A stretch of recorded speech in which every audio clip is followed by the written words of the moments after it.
Hi everybody and welcome to episode 8 of the All About Paisley podcast. Today we have a wonderful guest, which is Gayle Pollock, part of the Renfrewshire Witch Hunt 1697 charity.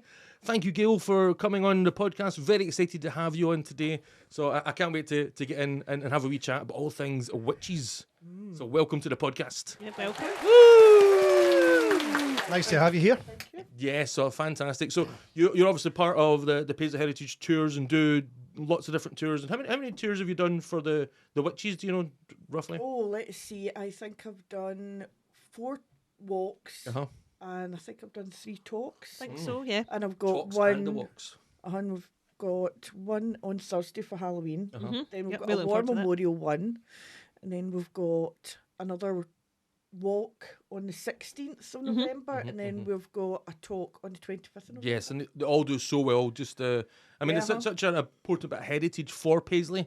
And I'm really looking forward to having a wee chat about you about all things. So we talk about the Renfrewshire Witch Heritage 1697 charity and what that is. Did I say that again? Renfrewshire Witch Hunt 1697. Sorry, the amount of outtakes that I've done, I kept on saying heritage instead of hunt.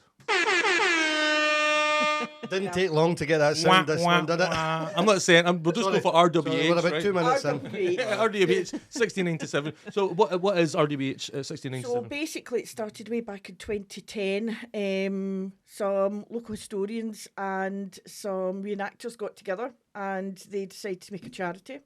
And they sort of like got a group of people together who were there for mindfulness and helping each other, and they did some they recreated to the best of their knowledge the witch trials that happened in Paisley. Right. So they would have it in the centre of Paisley, would all be dressed up, and then they lovely. would go in a cart and be taken down to where the Gallow Green is, and nobody was hung. I'd be glad to know. But this is what they did. So they did this over a period of a few years, and then they started to go into research, and they had a shop in the high street. And then sadly COVID hit. Yes. And the whole world stopped. Yeah. Well, no, we weren't the only ones. A lot of the charities were decimated. They lost nearly all of their volunteers. And it's been a real struggle for all the charities. I mean, now I think a lot of the charities are starting to get onto an even keel, but they've had to cut back in an awful lot to get Can there. imagine, yeah, dramatically. So, just to talk about all things witches, how far do we go back? Where do we start? Oh, Mary Queen of Scots. Oh, yes. Yeah, because she went and did the first Witchcraft Act. And then her son, James VI of Scotland, he was really the person that basically used it. But witches go all the way back to Greek and Roman, and the witch trials started in Europe, and that was with a book called Malleus Maleficarum, which is the witch's hammer. And it was written by a monk who was a nutter to the point of the Vatican cutting loose. Right. And his belief was any woman who bled once a month was a witch. Oh, Okay, Really? well. that's quite a big percentage. Yes, Just a bit. and the Vatican basically cut him loose, but by this time it caught on, and witch hunts went through Europe. But over here in Scotland, James VI was deciding he would go on a wee jaunt over to Denmark to pick up his wife to be. And while they were over there, there was big storms, so they had to put him at Denmark, and he was there for a few months. And at that point, witch hunting was rife in Scandinavia. And he thought, I'm looking for a hobby. He was a real driving force behind it, wasn't he? Right. Well, I mean, he was a damaged man. I mean, he didn't have a childhood. He was basically used as a pawn for power. Right. And so I think he was a mentally damaged man, but he was brilliant. I mean, his acumen was amazing. And so when he came back to Scotland, he thought, this is my hobby. Yeah. And I think there was a lot of sycophants who were hanging about the Privy Council who thought, if he does this, he'll not be watching what we're doing. Okay. So he got distraction. Yeah, so he we got a lot of political look support, over here. and I think somebody probably went and said to him, you do realise that those storms were sent by witches? So that started the North Berwick Witch Hunt, Right.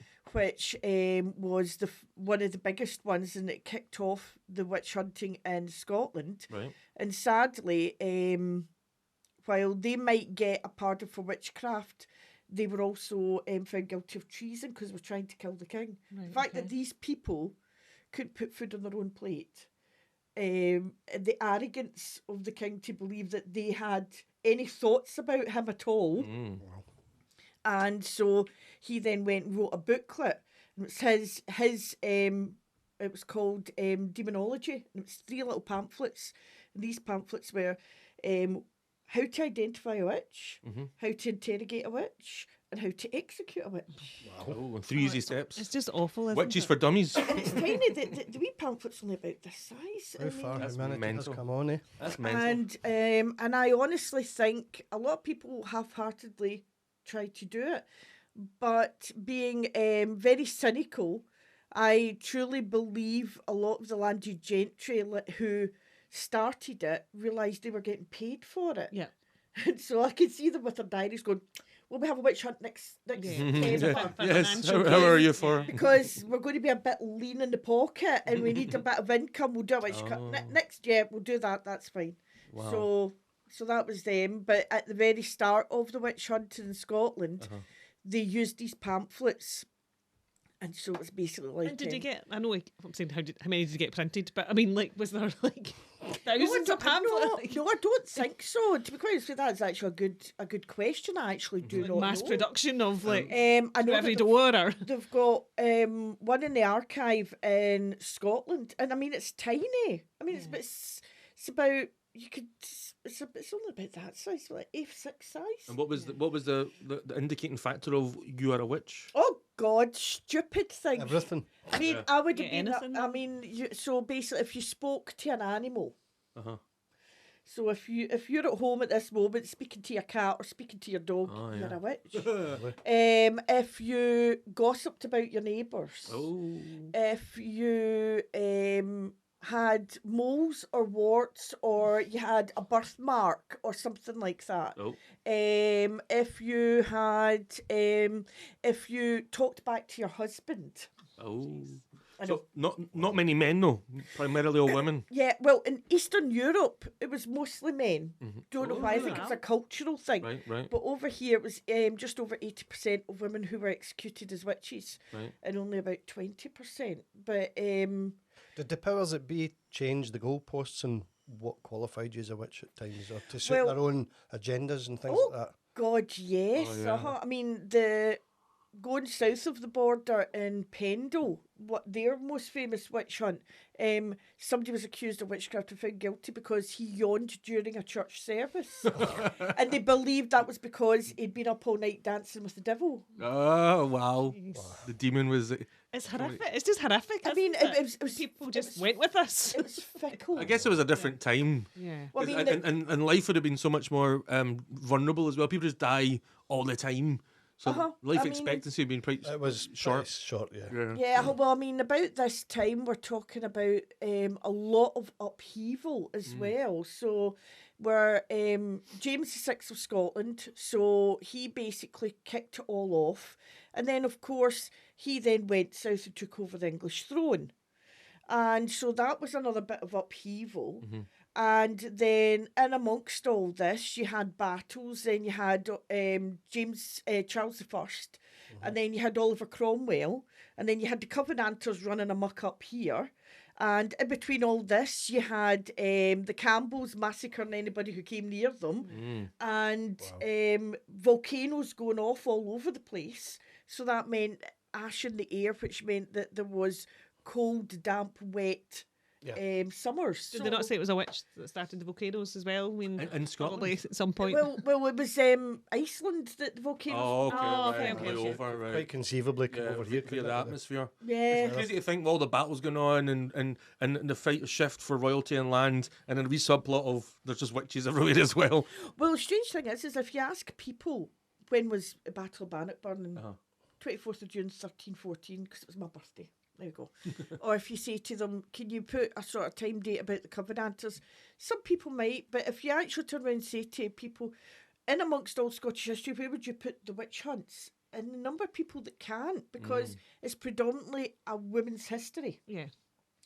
And so it's never, if you look at any book that's taught in school about Scottish history, witch hunts aren't in any timeline Right. whatsoever. And what is the rough year? So we're talking around about, is it 1535? And it goes all the way through to 1736. Wow. Over 2,000 years. 200 years. 200 years. Slaughtering of the women. So, and it was drowning and burning at the stake. Oh, so in Europe it was garroting. They like to garrote. So that was basically getting a piece of wire or a piece of rope with a tourniquet, putting around the neck and tightening it.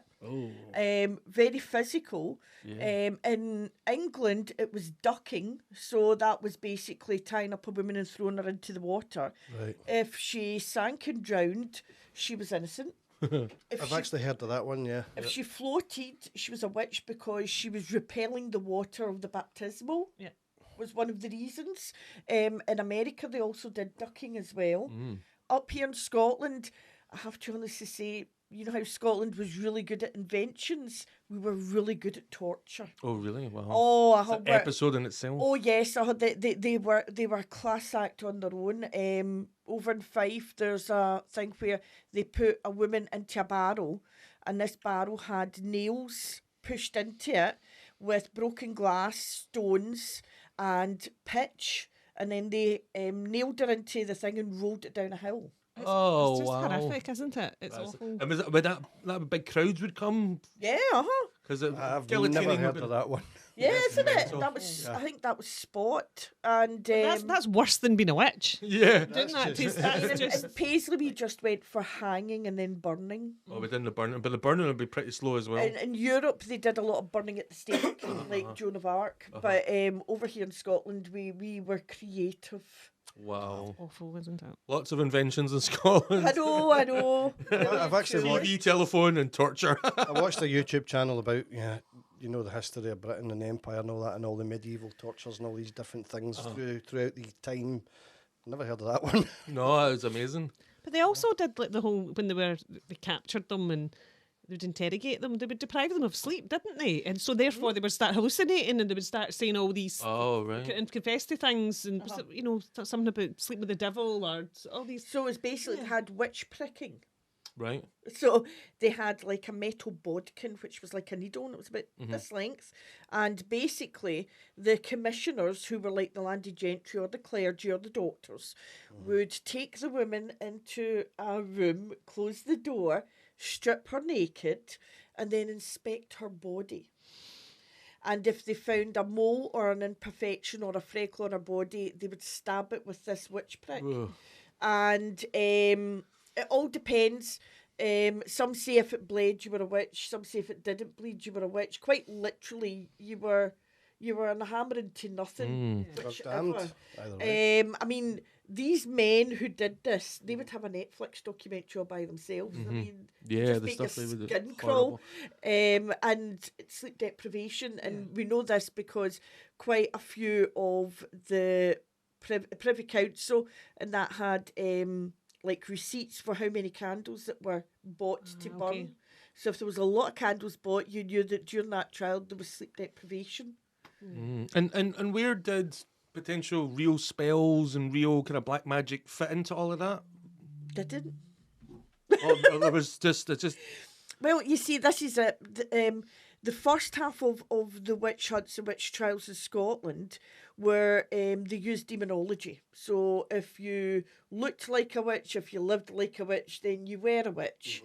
And so, but these were, I mean, my gran was a wee free Presbyterian, which is as Protestant as you can get out, but she would have been claimed as a witch because she knew how to do a bread poultice.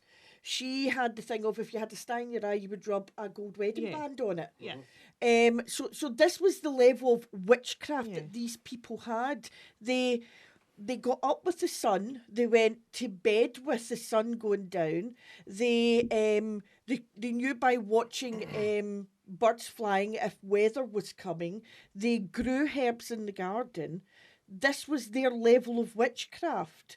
And because this piece of history has went long past forgotten, in the 70s going into the 80s, when Wicca and paganism got a foothold, a lot of these people decided to claim this history for their own because nobody else had. And so you get a lot of people, and I've got friends who are Wicca, and they say they were witches. They weren't witches, not in today's standards. Yeah. Then they were just country folk just trying to scratch out their next meal. Herbalists. Just normal. I mean, ultimately they were normal people. They were normal people, weren't they? But they were just understand the land. If you were cows are lying down, it's going to rain. Basically that. They were basically simple people. They didn't have watches. They didn't have TVs. Quite literally, they got up with the sun. They toiled their lives away. And then as soon as the sun went down, they all went to bed. Yeah. And because weird things happened, that is when it came about. The fact that it might have been food had went off, so people were food poisoned, or the common cold had done its rounds or whatever. People wanted to blame something, so this is what they blamed it on. It's horrendous. Wow. And where does Renfrewshire fit into all of this? And what's our story? So we're actually at the end of the witch hunts. Right. So the first half of the witch hunts, as I said, was mostly basically on the book Demonology, whereupon if you looked, if you act, you were a witch. But it takes a really dark turn. And so the latter part of the 17th century, we're now talking about demons. We're talking about cursing. I think it's because they basically killed off all the ugly women by that point. To move on to something next. They were like, well, what else could we do? So basically from around about the 1630s, 1640s, all the way through to 1700s, you will start to find in trial notes and eyewitness reports that covens of witches were meeting the devil and they were dancing with the devil and they were cursing people and they were getting poppets to torture people. And a poppet is a little doll made out of wax or fabric. They would stick pins in it. Like a voodoo doll? Poppets predate voodoo doll. Oh, Scotland took the poppet to Caribbean. To New Orleans. Oh, the Caribbean, yes. Really? Yeah, Wow. So that's another invention of ours. Wow, so potentially voodoo has a footnote in Scotland. Wow, that's amazing. Because of course by that point Scotland was starting to get plantations, and by the end of the 1600s was when they tried to set up, was it New Caledonia, which was a plantation in Panama, and they lost all their money. It was a failure. Scotland was bankrupt. Right. Because of it. And so an interesting fact I normally try and hold on to, I don't know if it's accurate or not, when you sneeze and you say bless you, back in the day that's because they thought they were sneezing your soul out, and they would say bless you so your soul would go back in, is what they... I did fact check it, but that's what I don't have a year. That's interesting, that. Yeah.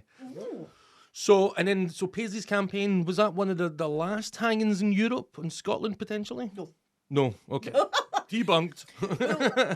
When I was about 6, we basically immigrated from Glasgow, and I remember my dad driving over a piece of road, and I didn't know at the time it was Maxwellton Cross, and this was 76, and he said to me, this is pre-seatbelts. Stick your head out the window, you'll see a horseshoe. That's where the last witch in Scotland was burned. And so that was the myth of it all, but it wasn't. It was actually a woman called Janet Horne in 1727 who was the last one to be executed in Scotland, basically. And do you know whereabouts? Edinburgh, I think it was. Right. Although she came from Dornoch. So where the horseshoe is, they were burned there? Potentially? We've been trying to track it through maps, and so we think the Gallow Green, and we only think because there's a swath of land that is basically unclaimed. And if it's unclaimed land, we're just looking at it as a Gallow Green. And we think it was somewhere between Castlehead and Woodside Crematorium. Oh, yeah. Okay. So it's that swath, and basically this was a spectacle. This was one, to warn people not to do what these people are about to be executed for. And two, it was a day out for people. Made a lesson and a gala day. Sell your wares. So, I mean, you wouldn't just do it on a bit of land where nobody can see it. You're going to get some height. So I'm thinking Castle Head, because there was a fort there. There was a fort there, and there was a fort over by John Neilston Institute. That's right. So this was pre Castle Head Parish Church.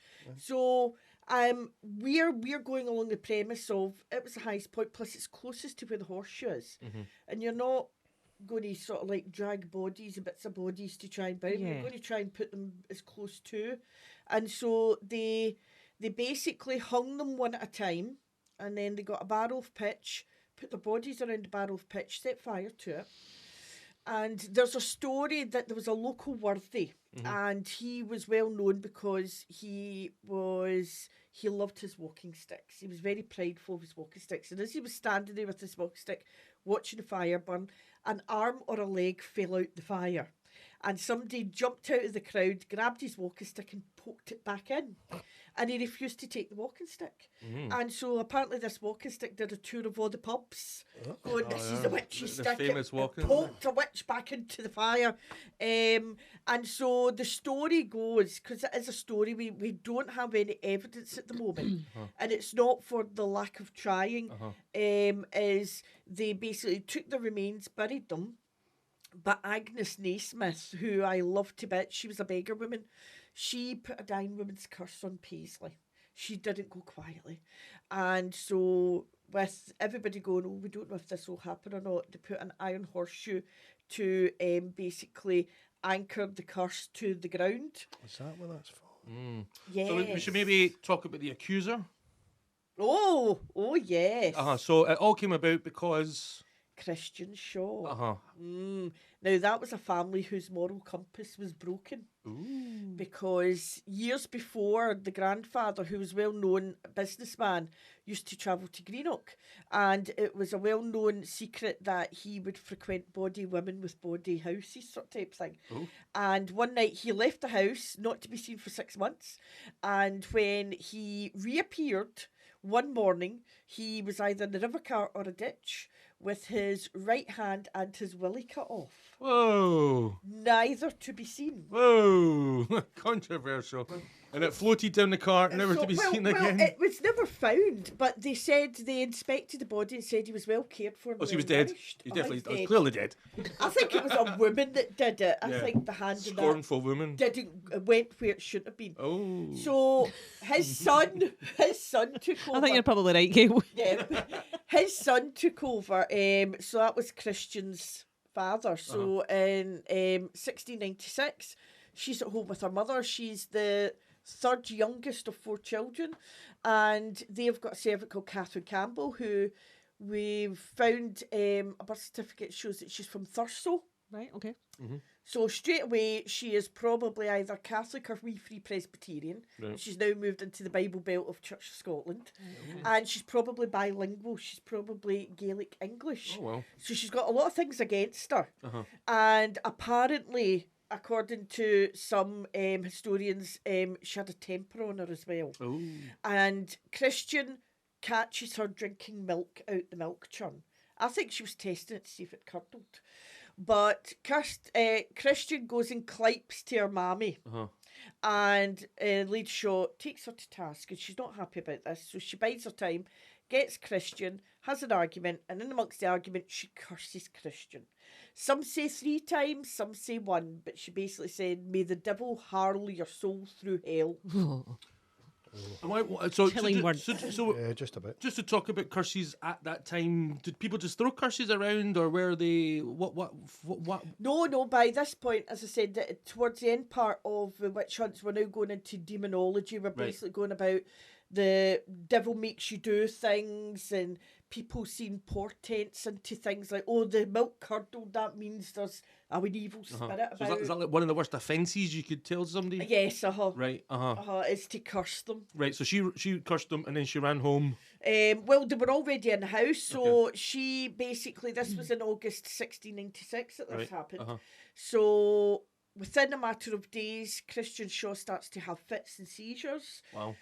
Today, people believe that she was having an epileptic fit, but at the time, she was having fits and seizures. Her parents take her to Glasgow to some doctors. They don't know what's wrong with her.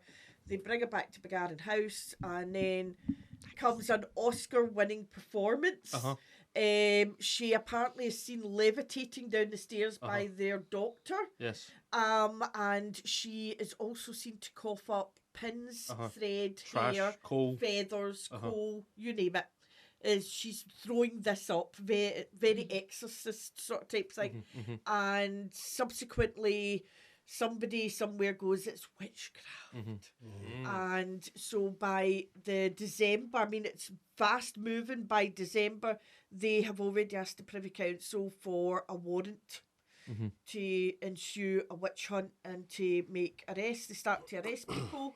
And of course, people quickly realise that if they mention somebody's name, the torture will lessen.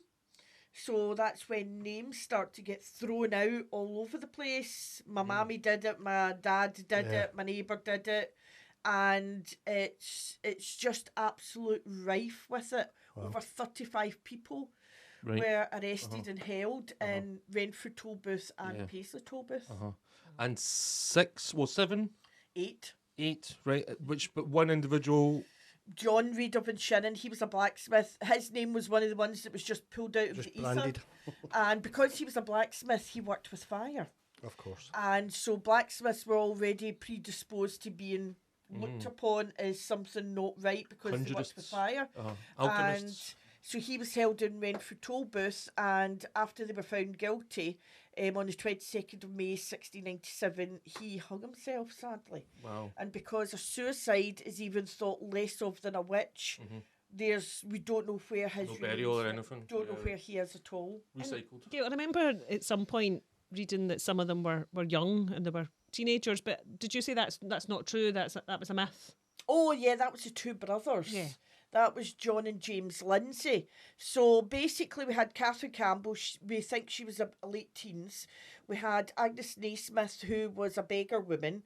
So she was a widow, so she was middle-aged. Yeah. We had Margaret Lang, who was a midwife and a staunch Christian. And then we had John and James Lindsay. So John and James Lindsay, for nearly 200 years, has always been talked about that they were an 11-year-old and a 14-year-old brothers. Right. And they were known as the curate and the bishop, and they were the leaders of this coven. And this information comes from a pamphlet that was written about the trials, right after the trials. And this pamphlet was co-produced by an editor and some of the clergy that put the facts together. And subsequently, Lord Cullen then rewrote it in a book called Sadicimus Delibatus. And then for the next 300 years, every essay, book, play, whatever, has all been based on this book. But we got the trial notes from the archives. To paraphrase it, there's a bit where the two brothers, the 11 and 14-year-old, are standing in front of the judge, and the judge has now got to the end of his tether. And he's going, "You two are pests of hell," to paraphrase him. "You've been brought before me in this court now for the past 10 years. And you've hit the end road. I don't care if you're guilty or innocent. You're going down for witchcraft, and that's an end to it." Scallywags had been fed up with. So obviously they couldn't have been 11 and 14 then. Yeah, you're like 11 and 14, 10 years, that'd be 1 and 3. It's kind of mental, isn't it? Yeah. So nobody really knew to look into them. So we started to look into it and realised they were actually two young men from Fermacan. They were tenant farmers. Right. There was two boys, was it John and Thomas Lindsay, who were witnesses for it, and they were 11 and 14. So I think there was a bit of fake news going on. Oh, yes. To do it. So you have to take everything with a pinch of salt until you can verify it. But sometimes you don't realise that you have to verify it. Another thing I find fascinating as well, and I know that on Google Maps it is on as the Witch's Well, but it's not actually a witch's. And I tell people this anytime because I'm like, do you know it's not actually a well? And their face falls as well, and you're trying not to laugh. So when I started to work at the RWH in 2022, I'd known it as a witch as well. And one day a wee old man came past our hub and was looking at pictures, and he turned to me and went, "Hen, it's no a well." And we went, "What?" He went, "It's no a well." And I went, "What do you mean?" And he went, "It's no a well, hen." He says, "I was born in Queen Street." He says, "It wasn't a well." And I went, "What was it?" He went, "It was a hole." And I was like, "A hole?" And he went, "Uh-huh." So a couple of days later, we had met with somebody from the council, and we were down at the Gallow Green talking, and we said to him, "Is that a well?" And he went, "No, it's not a well." And we were like, "What is it?" And he went, "It's a flooded ventilation shaft to minings underneath, which is why it's never been built on, because the ground's unstable." I wonder what they were mining. I don't know. I know out Linwood way it was tin. Right.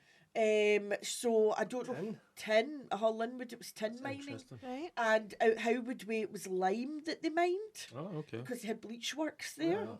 So I don't know what it was in there, because we'd went back trying to find some sort of water feature. There was a water pump at Sandholes. You know where the Tartan Rose pub is. There was a pump there. That's right, yeah. And there's a burn over by Castlehead.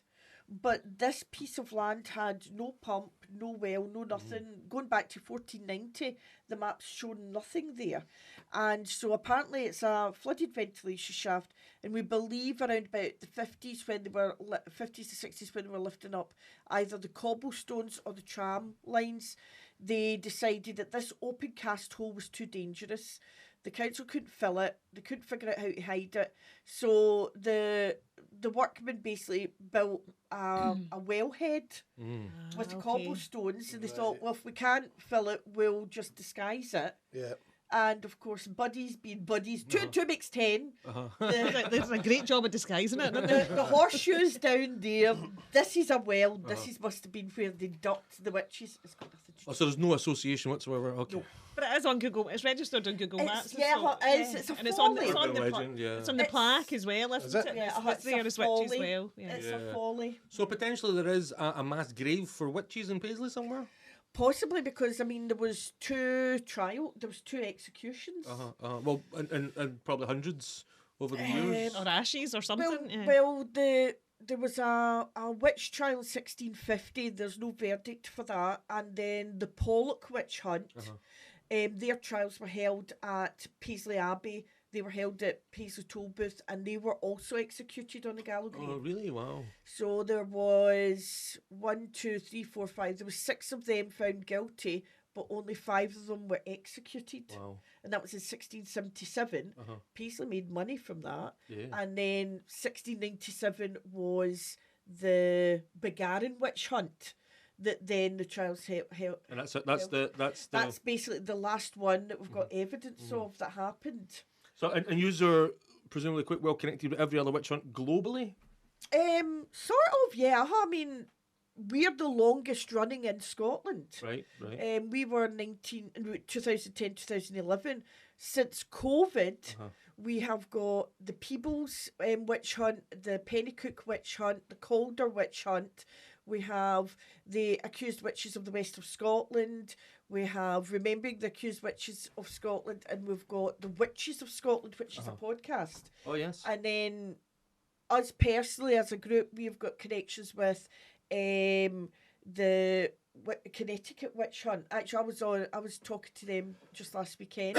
And we've also got contacts in Belgium, because Belgium is big. That's amazing. In Belgium, especially towards the Ardennes, all these wee villages have basically got 3 things. They've either got a brewery, an American tank, or a witch. I mean, witchcraft's still a thing in some parts of the world, isn't it? You're still hearing about people today who've been... At the moment, it's rife in Africa. Tanzania kills over 2,000 people a year. Oh, really? Yes, wow. Witchcraft. Wow. Schools send their kids out there to build schools, but Tanzania is number 1 on the killing of people, and it's usually down to dementia. That's mad. And it's upheld by the government, because, of course, if the government stepped in, then the government would have to pay to look after the dementia patients, weren't they? Oh, So yes. you're saying the people who've got dementia, that the Yeah, ones they get that killed say because they're it's witch. stating that they're possessed. It's crazy, isn't it? That's crazy, isn't it? Philippines is another place. There was a middle-aged woman who looked after her elderly parents in a wee hovel. Her older brother had left the area, married well, ran a factory, and she'd looked after them. They died within months of each other. They'd left her this hovel and a scratch of land. He was jealous, so he went back to the town, waited in the square until she came, and then he announced to everybody that she was a witch. The police came, they arrested her, they executed her. Wow. And he got this hovel. This was 2022 it happened. 2022. That is unbelievable, isn't it? And Inconceivable. India's another place because of the caste system and because women in some areas are second-class citizens. India's another place where witch hunts are rife as well. Wow. That's something you can imagine this day and age. I know. No, not in modern times. No, it's iPhones and witchcraft. Well, I mean, in America, there was a witch hunt in the 1930s in New York. And I love it because it was this woman, they said that she was killing her lodgers. She owned a house and she was lodgers. Turned out she was really just a everyday serial killer. She was, Is that all? Running the mill. Everyday she serial was- killer. Yeah, she was poisoning them for wow. money and all that. But that was a witch hunt. And And that was the 1930s. I mean, 1930s. And the famous one is the Salem witch trials. Oh, Salem Witch Trials, 1692, which was the same year as the massacre of Glencoe. right. Oh, okay. Your birthday? Yeah, no. No, not the other. Yeah, Yeah, that's my mum's side of the family, they're the Campbells. So 1692. So yeah, it's at the moment I was talking to Connecticut Witch Hunt, and their problem over in America is Salem sort of like blocks out the light. It's the be all and end all It's of the witch most hunts. But well-known it was rife all up and down the East Coast. So you've got Connecticut, and at the moment they're trying to get their, I think it's the Senate, somebody to exonerate it, but nobody's willing to touch it with a barge pole because it's witchcraft. Even though it's 300 years old. It's a difficult scenario. Isn't it? And then you've got like New Hartford have got a witch. Is it New Hartford? It's Grace Sherwood, the Witch of Pungo. I love Pungo. That's a bizarre word. They were trying to get her land, and the minister decided to tie a £300 Bible to her ankle and throw her in the water to make her drown. And she got the Bible off. They imprisoned her, and then she was released a few years later, and she got her farm back. And there's now a statue of her with a raccoon because she was kind to animals. So we'll definitely have you on loads of other times to talk about such fascinating things. But just regards to the charity, what's up and coming with you guys? Oh, what's up and coming? So basically, we're doing a lot of work with Paisley Heritage. So we're doing walks, we're doing talks. We are also looking to see if we can get a new base of Operations. Unfortunately, at the moment, there's a lot of empty shops, but it's not conducive to charities. It's empty shops. What kind of base of operations do you need? Is it something that's got to be in the town centre, or is it just an office space you need? Or Something in the town centre would be good. So it would. Well, it's for visitors. Well, yeah, because for a while there we were just digital, and we're actually getting a footfall now, and so we would actually like to set up a place where people could actually come in and learn the history, because it should be a museum for you. It predates the thread history. Yeah. So it does, all because of Christian Shaw. Who has a relationship to each? So Christian Shaw, after the witch hunt, she then marries the Reverend of Kilmore's in 1719, I think it is, and her father dies as well, and the minister that she's married to, he dies within 18 months. No, actually, dies within 18 months, and so she goes back to mum as a rich widow. They are at Begarin House. She takes up weaving, and then her and her mum decide to go on a wee jaunt to Europe, and they go Belgium, Holland, because Holland had Huguenots who had fled from France, and they did jacquard weaving, and For some instance, it says that they basically stayed there for a few months because it wasn't a case of you could get there back in a few days. It was like you stayed there for a while. And then the story goes that in the dead of night, she committed industrial espionage. Ooh. She basically took a piece from the jacquard loom, and it was a piece that I'm describing this because I've only read it, I've never seen it. Is it independently twisted 3 threads into one, and her mum hightailed it back to Begarin, and she incorporated it into her loom, and she started a business called Begarin Works. It became so successful that she built the first thread and weaving factory in Johnston. Oh wow. Johnston was the place, the Brig of Johnston.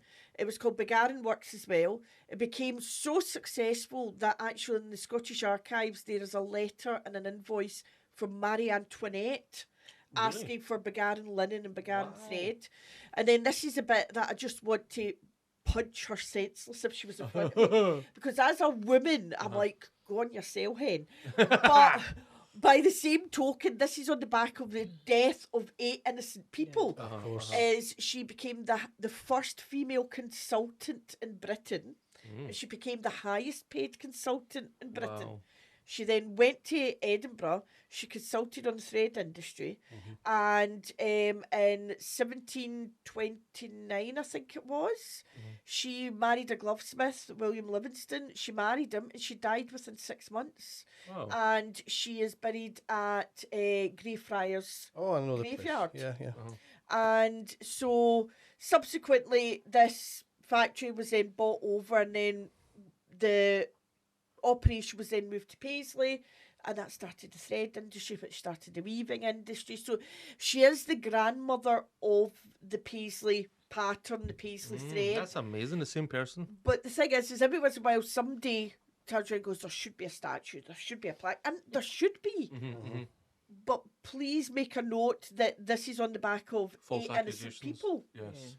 But I've obviously we've spoken before about her, and I also think, was she maybe a bit of a victim herself? Because if her father was making money from finding witches, was she maybe pushed to find witches, and she was conditioned into this? I wouldn't be surprised. I mean, I think she kicked it off to see what would happen, and I think the doctors, the clergy especially, and her father, the Stuarts, who were another lot, and the Maxwells from Pollock House, they were all commissioners for these things. And this was in, the trial was 1697, and then a couple of years later, there was a witch hunt in Kilmacombe, and it was her younger sister that kicked it off. And her younger sister was having fits. She was coughing up feathers. She was coughing up hair. She was coughing up... And so people were arrested and put to trial, and then her sister disappeared. So the Shaw's moral compass was definitely broken. Yeah, that's amazing. And I mean, up until much that, information on that. I know it's things that kicked these awful periods of history off. You think, surely to goodness there must be somebody there going, this is ridiculous. And once it was abolished, I think you said as well, like, or these people that were finding all these witches, once they moved out of town or whatever, they moved. There was never any other witches. No, there wasn't. Either they were really good at their job, or the problem had moved elsewhere, or the money. Or the money. Yeah. I mean, so it's fascinating. It is really fascinating. Yeah, I mean, dig into it. Thomas Blackwell, who was the lead minister that basically drove this, he was then given a promotion to Aberdeen. He became a professor of divinity, and his portrait is in their trades hall because they love him up there. And he wrote, I can't remember the name of it, he wrote a theological treatise that kept on getting reprinted and reprinted and reprinted. And I went down the Google holes, I think, and I found a reprint from about 1840, and there was a footnote, and this is the link to Witherspoon, is it basically stated that he taught the Reverend Witherspoon. Okay, wow. The apple didn't fall far from the tree. because of course Redden Witherspoon was Lockhart, which is the Paisley Arts Centre, and some say he was run out of town by his debtors, some say he was run out of town by his congregation because he was a nutter, and where do nutters go? He rocked up to America and became one of the signatories of the Independence Declaration of Independence. Wow. Potentially related to Reese Witherspoon. Yes, debatably. and that's a statue outside UWS. And when I can't remember if he was the first governor or he was a co-founder of Princeton, and their anniversary they went to Sandy Stoddard, who was the royal sculptor at the time, and they commissioned him to make 2 identical statues of Witherspoon, and so one stands in Princeton, and Princeton gifted the other one to Paisley, which now stands outside UWS in the High Street. So that's where it came from. It's fascinating stuff. The weird things in Paisley. And do you get a lot of people coming into your unit that are from far and wide across the world and say that they have relations who were involved in witch trials? Or strangely enough, I've only had maybe 1 or 2 people. Right, okay. Somebody came in and she was fascinated by one of the women from the 1651, name of Galbraith, and her family were Galbraith. She was like, I'm going away to have a look at this. And we went, yeah. And she reappeared a few days later. She went, well. And she brought it in and was like, oh, right, you did actually. And so there's some people who state that they can link their way all the way back. But it's really, really hard because that period of time, it's parish records you're looking at. Well, unfortunately, we are going to have to wind this episode up. Oh, we could talk forever. Yes. But there is so many things we could discuss, and I think that's something we should really look at for a longer episode, maybe at one point. So how would people follow the... We are on Facebook, Renfrewshire Witch Hunt 1697. We're also on Twitter. And we're also on Instagram. Fabulous. I'm trying to figure out Instagram at the moment, to be quite honest with you. Or we're in at the Hub on a Monday. For definite. And that's in the Paisley Centre. Paisley Centre, we're hanging in there for. You're down on the ground floor, aren't you? Where the blind place used to be. Oh, top floor. Top floor. Oh, okay, right. The blind place, and potentially a wee website launching soon. Yes, we are. We're going to. And you've got your events coming up. It's all very about the 3 witch trials of Paisley. So definitely, loads of information on the tour as well. So and the walk as well, and the memorial talk. So you're absolutely fascinating. So definitely check out one of the tours if you haven't already. But Gayle, thanks very much for coming in. Absolutely fascinating. I mean, this is the quietest I've ever been in the podcast because I'm just sitting here fascinated listening to all this. Thanks so much for coming on. It's been brilliant. We'll definitely be having you on plenty of times. There's so much to talk about this. No worries. It's been absolutely fascinating. So thank you very much. Thank you. And Thank you. And thanks for joining us. Thank you. Next episode we got Brian from Abbey Books to talk about the Glen Cinema disaster. So obviously like and subscribe, and thank you very much, Gayle. And this is Craig, this is Rachel, and I've been Gavin. Take care for now. Good night. Bye. Bye. Bye.